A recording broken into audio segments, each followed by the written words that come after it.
बेटी की विदाई में 4 चीजें नहीं दी जाती। कितनी चीज नहीं देते? 4। पहली, झाड़ू। क्या? झाड़ू बेटी की विदाई में कभी नहीं देते। दूसरे नंबर पर सुई, बेटी की विदाई में कभी नहीं देते। तीसरे नंबर पर चलनी। क्या बोलते हो? चलनी बोलते हो ना, आटा छानने वाली चलनी, बेटी की विदाई में नहीं दी जाती। चौथे नंबर पर अचार की बरनी, बेटी की विदाई में नहीं दी जाती। बेटी की विदाई में अचार नहीं दिया जाता, खट्टा और तीखा बेटी की। और जिस घर में मायके से बेटी की विदाई में अचार दिया जाता है, उस घर में बेटी कभी सुखी नहीं रह सकती। लिख के रख ले, उसको कुछ ना कुछ तकलीफ रहेगी। कभी सास, कभी ननन, कभी पति, कभी कोई उसको ताने देता ही रहेगा। वो सुखी नहीं रह सकती। अगर घर में किसी से सुखी रहेगी तो शरीर से सुखी नहीं रहेगी। अगर मायके से अचार बेटी की विदाई में दिया गया है तो। अब कई बेटियों को तो बड़ा शौक रहता है, क्योंकि बेटियों के जो ससुर होते हैं ना, ये लोग बड़े होशियार होते हैं। ये कहते हैं बेटा तेरी माँ के हाथ का अचार अच्छा लगता है, जरा बनवा के लिया। अब इन मूर्खों को समझाए कौन कि अचार तो खा लोगे पर बापड़ो पचाओगे कैसे? खाना सरल है, पचाना कठिन। नहीं दिया जाता। आपने देखा है? और जब शिव महापुराण की कथा विराम होती है, कथा विराम की ओर जाती है, तब मेरे भोले बाबा भी अपने शिव भक्तों को कुछ ना कुछ देकर जरूर जाते हैं।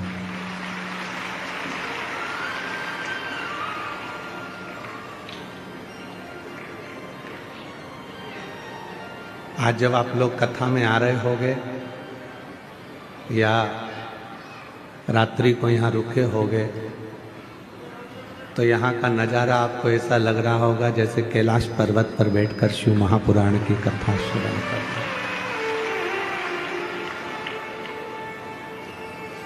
इतना कोहरा है, इतना कोहरा कि अभी भी पीछे के लोग कहाँ कहाँ बैठे हैं कोई नजर ही नहीं आ रहा। पंडाल बीच बीच का पंडाल तो फिर भी दिख रहा है, साइड के पंडालों में कौन कहाँ बैठा है कुछ दिख नहीं रहा।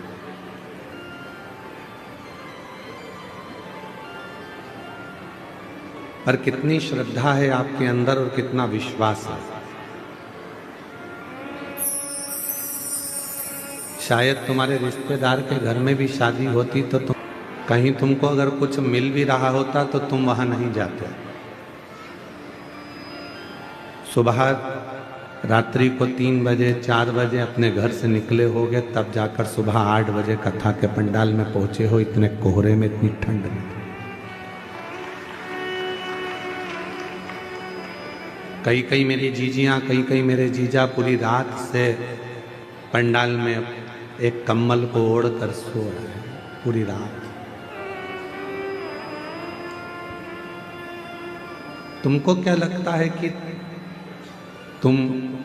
आप भगवान शंकर के लिए पूरी रात जागे हो, भगवान शिव के लिए इस कड़कड़ाती ठंड में, इस कोहरे में चलकर यहाँ तक पहुँचे हो, तो क्या मेरा भोले बाबा तुम्हारे दुखड़े मिटाने के लिए तुम्हारे दरवाजे पर नहीं आएगा?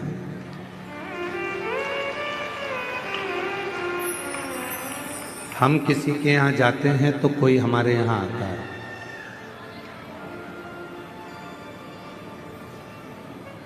हम किसी को सम्मान देते हैं तो कोई हमको सम्मान देता है। हम किसी को अपशब्द कहते हैं तो वो हमको अपशब्द कहता है। हम किसी से मीठा बोलते हैं तो वो भी हमसे मीठा बोलता है। अब आप सब सीहोर वाले महाराज के लिए यहाँ पूरी रात से चलकर यहाँ नहीं पहुँचे। आप सीहोर वाले महाराज के लिए इतनी ठंड में जिस ठंड में लोग अपनी रजाई नहीं छोड़ते, लोग अपना कमरा नहीं छोड़ते, अपना घर नहीं छोड़ते, ऐसी कड़कड़ाती हुई ठंड में और इस पूरे कच्चे गांव के जंगल वीरान में, पूरे आदिवासी वनवासी क्षेत्र में, इस क्षेत्र में इतनी कड़कती हुई ठंड में शायद कोई अपना घर नहीं छोड़ता, निकलता नहीं। पर हजारों लाखों की भीड़, सारे पंडाल फुल, और रात भर से आप बाबा का इंतजार कर रहे हो, तो मेरा भोलेनाथ आपकी झोली में खुशियां जरूर देगा, जरूर।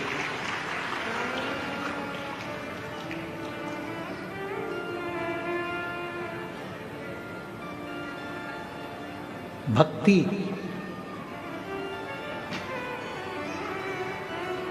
विश्वास शिव के करीब में लेकर जाता है, और जब आपकी जिंदगी में आप विश्वास पूर्ण कर लेते हो, भक्ति पूर्ण धारण कर लेते हो, तो शिव भी कृपा करता है। भगवान देवादिदेव महादेव भी कृपा करते हैं।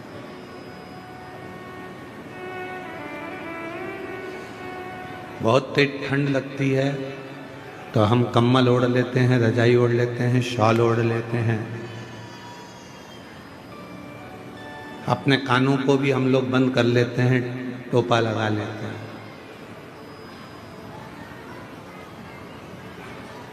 और बचा कुचा हो तो अपने मुंह को भी अपन बंद कर लेते हैं। बहुत तेज ठंड पड़ गई।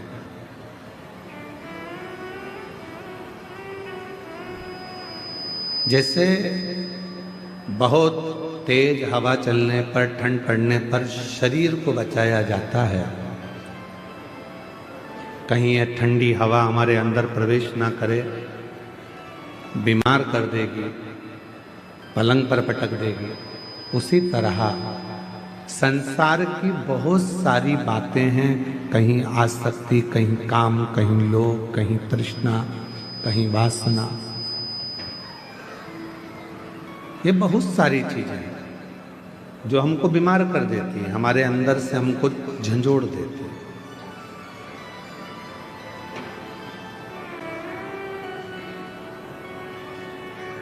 उस समय पर भगवान के भजन की, भगवान की भक्ति की, शंकर भगवान के श्री शिवाय नमस्तुभ्यम मंत्र की एक चादर, एक कम्बल ओढ़ लेना चाहिए, एक रजाई ओढ़ लेना चाहिए।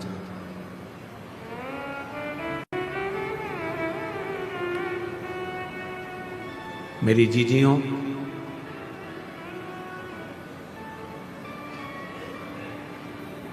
अपने आप पर पूरा भरोसा रखना, अपने आप पर पूरा विश्वास रखना, और अपने देव अधिदेव महादेव पर पूरा विश्वास रखना, पूरा भरोसा रखना। वो आपको कभी जिंदगी में डूबने नहीं देगा, आपका हाथ पकड़कर आपको मंजिल तक पहुंचता है। कौन सा व्यक्ति जिंदगी में आकर सक्सेस नहीं होता, सफल नहीं होता, उसकी जिंदगी में वो कभी तरक्की नहीं कर पाता, वो व्यक्ति जिंदगी में तरक्की नहीं कर पाता, वो व्यक्ति जिंदगी में सक्सेस नहीं हो पाता, वो उन्नति पे सीढ़ी पर नहीं चढ़ पाता जिसने जिंदगी में आने के बाद कुछ संघर्ष किया है। तुम्हारे पिता तुमको गाड़ी दिला देंगे, तुम्हारे पिता तुम्हारे लिए बंगला बना देंगे, तुम्हारे पिता तुम्हारे लिए जमीन खरीद देंगे, प्लाट दे देंगे, फैक्ट्री डाल देंगे, दुकान बना देंगे, सब कुछ कर देंगे। फिर भी पिताजी ने तुमको 2 बीघा जमीन दे दी, 2 एकड़ जमीन दे दी, 5 बीघा जमीन दे दी, 5 एकड़ जमीन दे दी, 10 बीघा जमीन दे दी, मकान दे दिया, फ्लैट दे दिया, बंगला दे दिया, मकान, जमीन, जायदाद, गाड़ी, बंगला सब दे दिया, तो भी तुम ये मत सोचना कि ये पिताजी की जो जायदाद है वो मेरी है। बाबा से प्रार्थना करना कि मुझे इतना बलवान बनाना जैसे मेरे पिताजी मुझे देकर जा रहे हैं और आज मुझे प्रदान कर रहे हैं, इतना शक्तिशाली बनाना कि मेरे पिताजी का जब बुढ़ापा आए तो उनको राजसी ठाठ दिखाऊं और उनकी जिंदगी भी अच्छे से, उनका जीवन अच्छे से। पिता कैसे कमाता है, पिता कैसे लाता है, कैसे परिवार चलाता है, वो पिता ही जानता है। धर्म पत्नी भले कह देगी कि हम तुम्हें दिखते नहीं है, तुम हमारे लिए कुछ करते नहीं हो, पर उस